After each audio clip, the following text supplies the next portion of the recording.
It is one muggy day on the homestead, but I stepped outside because I'm so happy. I wanted to show you a few things that are making my heart happy. Welcome to Ridgehaven Homestead. From the mountains of Upper East Tennessee, we share snippets of our off-grid life, cabin build, and garden blessings. Pour yourself a cup of tea, sit back, and take a peek into our off-grid home and family. The first thing is this anise hyssop, completely in bloom. If you look closely, you'll see the bumblebees buzzing around this. There's one right here, and I hope you can see it. So it is definitely the time for the anise hyssop. It is so good. It makes the most amazing teas, just delicious, really refreshing. My favorite summer tea is anise hyssop. And then above me, I have like gobs of anise hyssop as well. That makes me really happy. So this is just wonderful. I love it when it's in full bloom. Can you see all the blooms? So pretty. But I've had so much echinacea this year. You can see it all behind me, and it's been covered with butterflies, with lots of orange butterflies. Just before I started this video, I saw 3 butterflies all on this echinacea. There's still one back there. So the pink echinacea we've had a lot of, and we still do, and I'm anticipating we're going to be having a lot this summer. Oh my goodness, though, my favorite echinacea is now blooming. It's right here. This is the Cheyenne Spirit. It starts out yellow, it deepens into orange, and then as it gets more mature, it often turns pink. And so a lot of times on the same plant, I have pink, orange, yellow, and a mixture of all those salmon colors. It's so gorgeous. So it's just making me really happy now that it's bloomed. This is the first day that it's bloomed. It's been giving me hints, but it's really blooming. Now that I'm talking, my cat is talking to me. So the anise hyssop is wonderful. The echinacea, the standard echinacea, and the Cheyenne Spirit. Later on in the summer, we're going to see red echinacea and white echinacea as they grow, but they're not even blooming yet. That's okay, it'll spread out. What else do we have? Sage is blooming, still a little bit. All that gorgeous anise hyssop. Can you see it? I wish you could smell it. A few knockout roses. Such a gorgeous butterfly bush up there. It's all in purple. It's really pretty. But my nasturtiums are suddenly going crazy, and they will continue to do that through the years. And I've been looking out here, through the summer, I should say. I've been looking out here because I saw another yellow flower, and now that I get closer, I do not see it. But I saw it when I was looking out the window. Oh, I see it up here. I'll have to climb. Okay, if we can see down behind this leaf here, we will see that one spot of yellow that I can see looking out the window. Very pretty nasturtium with a little bit of orange inside. So one thing that I'm really happy about right now that we have blooming is the bee balm. Can you see the bee balm? This is a new color for me. That is one of them, and then I have this one here, which is right there. So this is this bee Larton mix bee balm. It's a little bit bigger than the usual bee balm. I also have the red bee balm that is about to take off. Also have fighting cats. So I do have one bee balm over there that is blooming, and I'm see if I can get to it and show you. But since I threw some of these seeds for this bee Larton bee balm in the ground this year or last year, I don't remember, it's starting to grow. And so I'm hoping I'm going to have lots of different colors of this bee Larton bee balm. I don't remember all the shades, purples, reds, pinks, just gorgeous, gorgeous, gorgeous. So that's what's making me happy. I'm having all these flowers that are blooming out. You should see my butterfly bush. I will show you in a moment. Here is my first red bee balm that is blooming this year.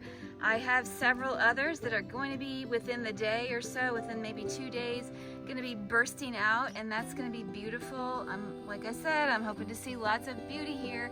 They're 5 feet tall or more, right next to my knockout roses, which are looking really pretty.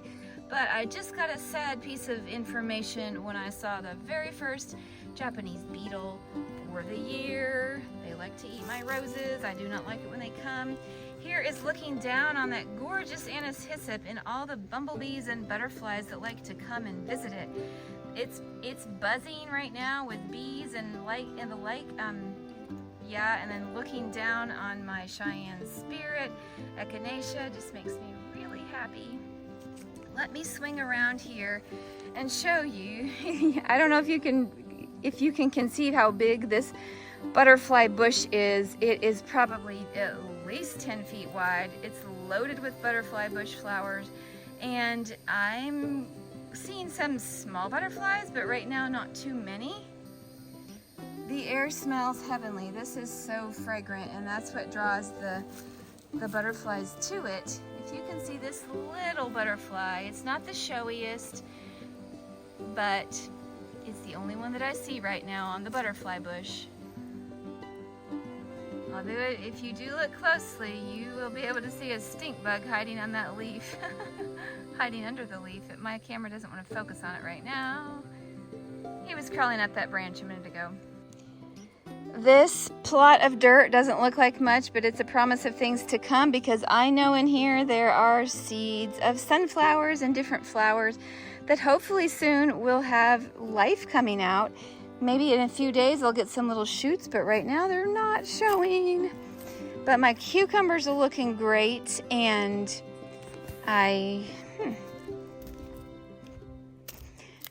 so far just cucumbers and weeds here, but I feel like I can almost see them growing by leaps and bounds every single day. So I didn't get them planted too long ago, so that's why they're kind of small. I'll tell you one thing that happened though. I just ran into a spider web overnight, literally overnight, and I am not joking or being hyperbolic. This row, where you see this little row of green beans, this was not here yesterday, not at all. And now they're like this big. They just grew right overnight. So I'm really happy. I interspersed them with some corn, and we'll see what that does. Maybe nothing. So corn and beans grown together, I just thought I would give that a try. But the beans are looking really healthy, and I'm so proud of them. The potatoes are looking so healthy too. I don't want to look too closely. So far haven't seen any potato beetles. That would make my day really sad if they arrive, but they probably will, and I'll have to deal with them. But right now I'm just so happy with my garden because it's not that huge, but it's looking good. My onions are doing good. There's my big shadow. The peppers and the tomatoes, everything is just growing every single day. This is the first year ever, and I probably shouldn't speak too soon, but this is the first year ever that we haven't had eggplant that are just completely eaten up with flea beetles. I do see a few. I'm gonna have to keep a watch. I just saw them, but they're on there, but they're not demolishing them, and I may have to spray them with Captain Jack's if they start eating them, because I really want the eggplant this year. I really, really do. I want all this. So yeah, this is just a happy day. I'm just sharing you a little bit of my joy because I just love seeing the things grow. It may not be as beautiful. We don't have raised beds yet, but we made our little plot to where it looks like it's trying to produce. So that makes me really happy. I have a giant squash here that, oh my goodness, somebody either weeded it or if somebody weeded it or if somebody like a deer came and ate it. Oh well, I have this big one and it has a little baby squash on it. Can you see it?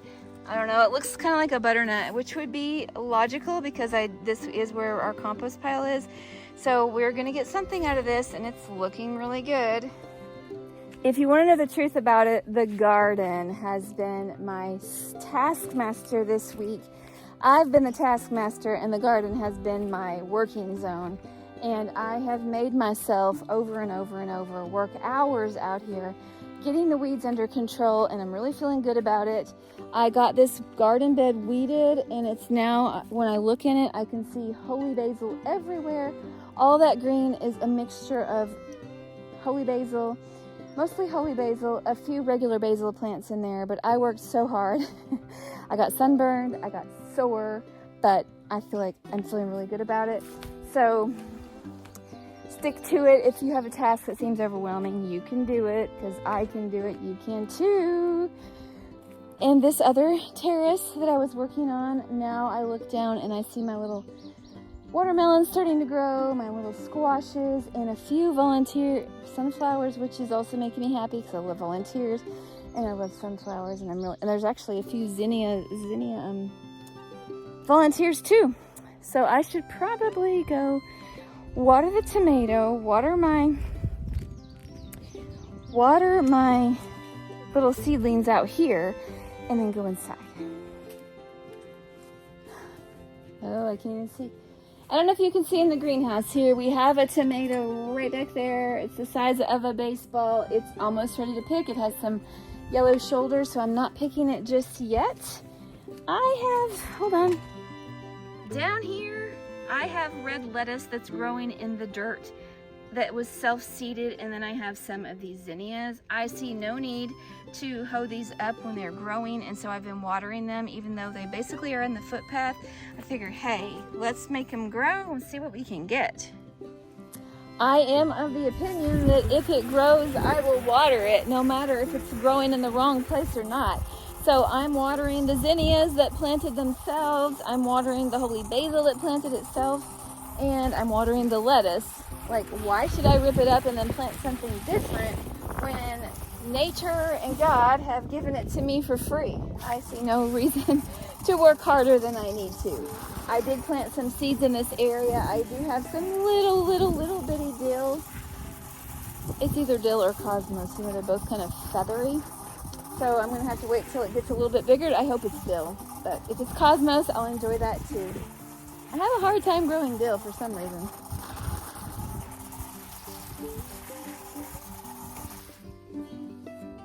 We have had a tremendous amount of rain off and on, like not huge amounts every time, but like lots of frequency. And so it seems like a lot of the times I go out, I find mud. And one of the things that I struggle with the most in the summer this is not like a big deal, but it is my struggle. All through the summer, I go out and I'm working in the garden, working outside, and I cannot stand. I'm getting quiet because do you see that butterfly back there? Up there. I don't know if you can see it. It'll probably fly away.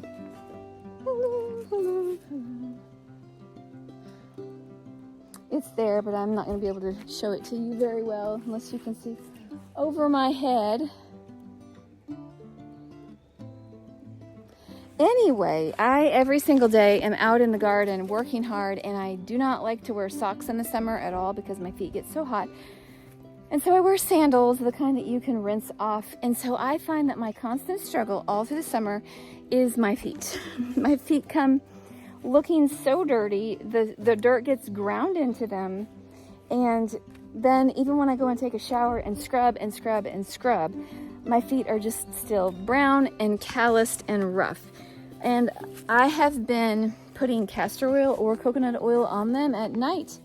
Right now you can't see them too badly because I just came out to take a little stroll in the garden. When I am in earnest in the garden, my feet literally are caked with mud, which is good. It's good for grounding. You see my dirty old feet? They're just wet. They're just barely muddy.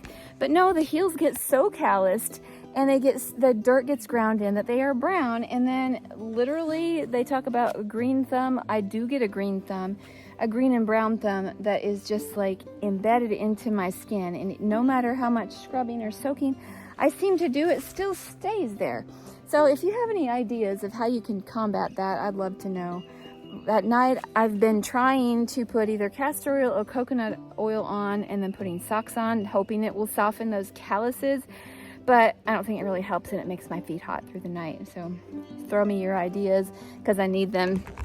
And it is so hot and muggy today that I'm going back inside. I just stepped out so that I could show you my beautiful echinaceas, a few butterflies, and just a few things growing in the garden. So that's what I've done. I hope you have a great day. I hope that seeing these flowers encourages you and lets you know that if God makes so many colors of the flowers, He can make echinacea in orange, yellow, pink, purple, white, red, and green, then He certainly cares for you and all your individual quirks and traits as well. So that's an encouragement for me. But I'm calling Uncle because it is too hot out here to be chit-chatting with you guys anymore. Have a great weekend. All the best. Stay well, be safe, and may God bless you.